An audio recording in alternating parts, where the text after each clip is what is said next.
Okay, this looks like it's clear enough now. Let's try this again. You can see where I've soldered the leads onto the buttons. And you can see where it divides between the two. Let's see, I guess I'm going to point with here. Between top and bottom, you see the little line there that divides between the two. So as long as you make sure that that line stays clear and that these two, when you're soldering, do not ever touch. If these are touching, when you put this back together, it's like as if somebody's holding down the button and never letting it go. So be very careful in doing that. What I did also is like this black material, I just very carefully scraped it off. Very lightly do this and take your time with it. Also, because you'll get to the copper on the bottom, and then that makes it easier to just gently heat up the copper. Keep your soldering point to, you know, a neutral temperature that won't like burn out the board, but it'll get the job done. As for type of solder, I can't remember if I used lead-free or leaded. I don't think it makes a difference. I just know lead-free is a little more cumbersome to work with. So it's up to you, but either type of solder I believe will work just fine. The gauge of wire is actually pulled off of an old TV chassis. I used to rebuild TV chassis for buying and selling TVs. These are just really thin gauge of wire. So you want to have something that's, you know, thin, because it makes it, the reason I chose it to be thin is because it was much more manageable when running it back up through the channel up into the base of the wheel. I'm trying to think, what is this? Oh yeah, this is the shifter, and there's the other shifter. So like, you know, shifting up, shifting down, or shifting down, whatever. Anyways, you'll figure it out. But yeah, the clutch and the handbrake. And that's it. And after that, you just you get the wires to be, you know, carefully fed. They're not under any tension, so they have plenty of play in here. And when the wheel's rotating, they're not going to get bound up or twisted up or anything. So just the most important part is just getting this put back together the same way you took it apart. And take your time. Don't over torque because it's plastic. It will break. So keep that in mind. Let's go off of there, man. That's it. Once you got these wires, make sure the length of wires that you got are long enough to be able, like, go too long. It's better to be too long than too short.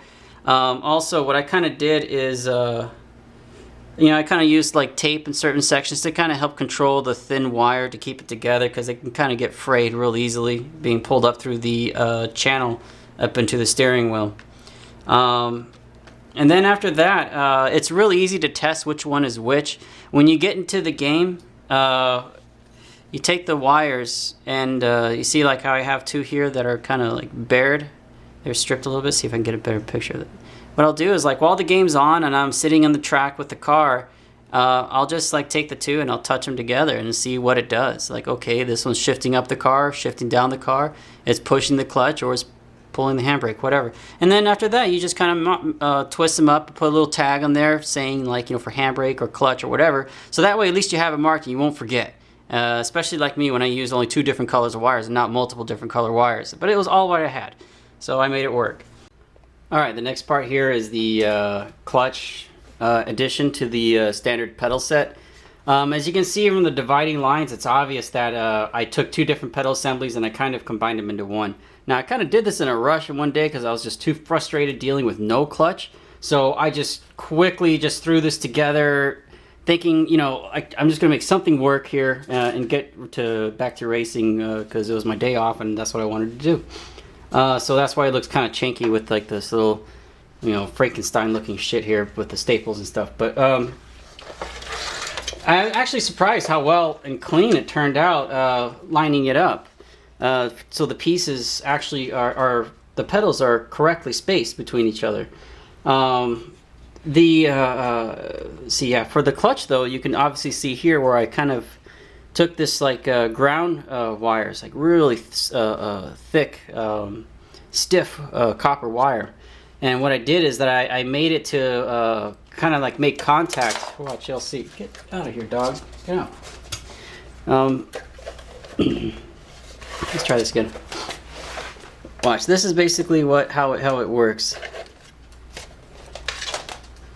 When when I push the clutch pedal in, they touch. And here, I'll try to hold it still a little bit better. They'll touch right there, but the pedal's not all the way down. The pedal continues to travel down as they're still making contact. So, because you know how like when you push the clutch pedal in a real car, it'll disengage before the clutch pedal is fully pressed in. So that's why I have this type of wire, so that way they'd be stiff enough to keep tension against each other, keeping that contact, and then letting go when I wanted to. And it's worked perfectly from day one this way, and it never had any like where the button is on off as it's being pressed or any issues like that. I really lucked out on this, to be honest. I just kind of took my time with it, put a lot of thought into it on my first time around, and this is what I got. So you guys can try this at home. I kind of used like, you know, self-tapping screws to kind of press the copper wire into the to the pedal, and that's it. And you know, some wire ties and some wires. And so I obviously took the red to one side of the clutch wire and the white to the other side of the clutch wire, and I just wire nutted them back together. You can, if any of you saw on the forums the pictures, you can see how I was quite fond of wire nuts putting this stuff together. Now the next thing we got here is the Logitech shifter that it is modified, I should say, for a handbrake as well, which I did on my own, and it's the same thing as what I did with the Microsoft Wheel. I just found the button that worked as the handbrake on Gran Turismo when I was using this for Gran Turismo before I started getting really heavy into Forza, and for Richard Burns Rally as well. Now Richard Burns Rally, you know what, if you really ever want a serious hardcore real world simulation challenge, that's the game to have. For me personally, I'm a rally guy at heart. I love drifting to death as well, so I'm kind of into both. But drifting is just a little more affordable and easier to get into. But anyways, this is how I did it. If you can see there how it's the same kind of ground wire that I used. Now this is kind of messed up because it's been in storage since I put it away. But what I did is I would have like the wire, the contact wire that I have for the shifter, taped to the post. And then what happens is, as if I push the post forward, it pushes the wire into this wire, and then I would have the other end of the lead tied onto this. So like shift up would be, for example, one end of the shift up wire would be right here, and then the other end of the shift up wire would be taped to the post. So being that this is one piece right here and the other piece is on the post, when it pull back, they make contact, it shifts up. And then the same thing for the shift down, and push forward, it shifts down. So you just have like two wires kind of taped up into the post. Again, refer to the pictures to get a better clarity of this setup, but that's how it worked. So now we can move on to the actual cabinet and handbrake on that. Alright, this is the cabinet and the chair. Let's start with the chair. This was given to me. I did not buy this. I received it from an old boss I had working in California, living there, and he made the bracket and everything. This all came together as one piece, and that's the way I got it, because he knew I had no life living in California, working 6, almost 7 days a week on rally cars and sand rails. So all I did was play video games online. This was back in the Need for Speed Underground 2 days, playing online on the PlayStation 2 with the the Logitech Pro wheel. I think it was like the first 900 degree Logitech wheel. But anyways, those were good days, good times. Cabinet. Now this cabinet has the, as you can see here, it's pretty janky on how it's put together, but I made it work. This was just crap I grabbed from Home Depot, threw it together, found a way to keep the shifter from moving out of place, and that was that. So I had nothing else to worry about but just playing the game. Alright, and then the handbrake. This came out of 85 MR2, and it originally had the factory plunger, so when you pull the handbrake, the light comes on the dash saying the handbrake is on.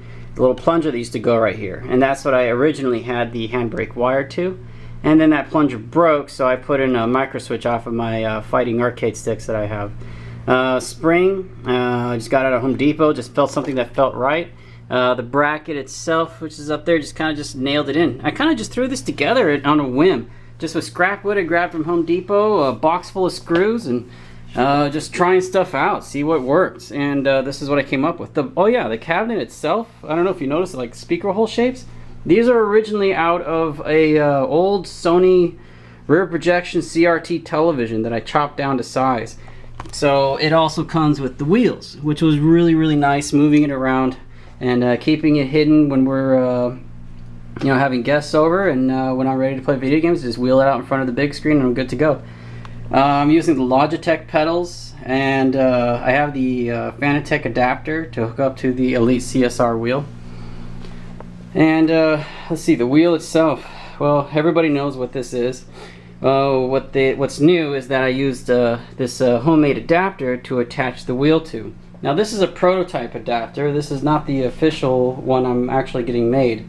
That one will come soon. I'll get more details on that later, but obviously you've seen on the videos it works and it holds pretty strong, and there will be a better one coming out probably within a month.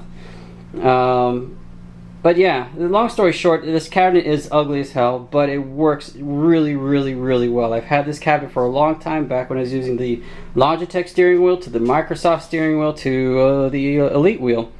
And it's a great buy. This Elite wheel is extremely satisfying to play a Forza with. I have yet to try it on the PC because I've just been so infatuated with trying to get the real world drift tunes put together and working on those theories and creating those formulas for making tunes. Well, yeah, that's it. If you have any questions or comments, please post them on my video. Other than that, thank you for watching, and happy drifting, everybody.